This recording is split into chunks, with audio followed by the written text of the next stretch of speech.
রাস্তায় চলতি পথে হঠাৎ করে কিছু মজাদার খাবার পেয়ে গেলাম, তো লোভ সামলাইতে পারলাম না। এগুলোর প্রতি আমার আবার অনেক লোভ, তো খাওয়া শুরু করে দিলাম। খুব মজা। তো এই যে সম্ভাবনীটা ভাই, এটা এত টেস্ট, আপনারা না খাইলে বুঝতে পারবেন না। ভাই আপনার লাগে রাখবো একটু? আপনি পারলে সব খাওয়ালেন, না আপনি খাইলে রাখতে পারি আপনি যদি পারেন সব খাওয়ালেন। ভাই, আমি পারলে আর এরকম 2টা খাইতে পারবো। তাহলে খাওয়ালেন, আমার মিষ্টি জিনিস পছন্দ। নেমুল ভাই মিষ্টি জিনিস পছন্দ করে না। ভাই মধু চিনেন? মধু, মনে হচ্ছে মধু খাইতেছি, রসমালাই খাইতেছি। ওই যে মধু মধু মধু। হ্যাঁ সেই ভাই। ভাই রাখলাম না কিন্তু, সেই টেস্ট।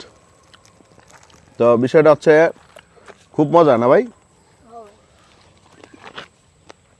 একটু পপকর্ন খাও। খাবে না? না খাইলে 10 টাকা দাও।